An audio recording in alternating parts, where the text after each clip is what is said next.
हमारे पास एक फंक्शन है x cos H a x d x. First function हमने क्योंकि इसका इंटीग्रेशन करना है तो ये दो फंक्शन दिए हुए हैं मुख्तलिफ टाइप के, तो हम इसका इंटीग्रेशन ऐसे सोल्व नहीं कर सकते। हम इसे इंटीग्रेशन बाय पार्ट के ज़रिए सोल्व करेंगे। इंटीग्रेशन बाय पार्ट में फर्स्ट और सेकंड फंक्शन का पता लगाना बहुत ज़रूरी है। अब हमें कैसे पता चलेगा कि फर्स्ट फंक्शन कौन सा है और सेकंड फंक्शन कौन सा है? हमने आइलेट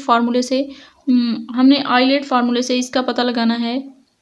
हम आइलेट फार्मूले से आइलेट पहले लिखेंगे और इस फंक्शन में हम देखेंगे कि कौन सा, हमें पहले ये भी पता होना चाहिए कि किसे अलजेब्रिक कहते हैं, किसे ट्रिग्नोमेट्रिक फंक्शन, एक्सपोनेंशियल, लॉगरिथम और इनवर्स। इसमें दो फंक्शन दिए हुए हैं, ये एक्स को हम अलजेब्रिक कहते हैं और कोस साइन या टैन इस तरह के फंक्शन को हम ट्रिग्नोमेट्रिक फंक्शन कहते हैं। चूँकि ये ए पहले आता है और टी बाद में, तो हम इसे अलजेब्रिक को पहले लिखेंगे, मतलब एक्स को फर्स्ट फंक्शन मानेंगे और कोस एच एक्स को हम सेकंड फंक्शन मानेंगे।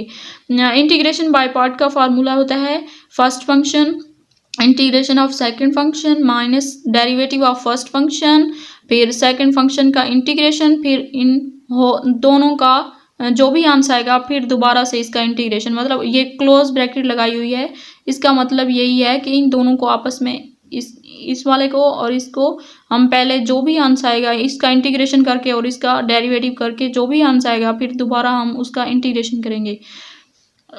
हमने अब ये वैल्यू पुट की हैं फर्स्ट फंक्शन और सेकंड फंक्शन की। First function x integration cos h a x d x minus integration और क्लोज ब्रैकेट शुरू D over D x x, ये फर्स्ट फंक्शन है मतलब।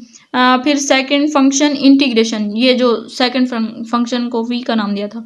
फिर जब इसका इंटीग्रेशन सोल्व करेंगे, चूँकि इसमें सिर्फ एक ही कांस्टेंट है एक्स, वैसे एक्स का कोई मतलब उसको हम कांस्टेंट नहीं कहते, उसको हम वेरिएबल कहते हैं। इसलिए कॉस एच ए एक्स, ए इसलिए नीचे आएगा क्योंकि वो एक कांस्टेंट है, और कॉस का इंटीग्रेशन होता है पॉजिटिव साइन, यहाँ पे हमने लिखा पॉजिटिव साइन, और यहाँ पे भी इसका इंटीग्रेशन जब किया तो sine h a x over a minus 1 sine h a x d x और over a 1 over a sine h a x d x, x over a sine h a x minus का 1 over a sine h a x d x.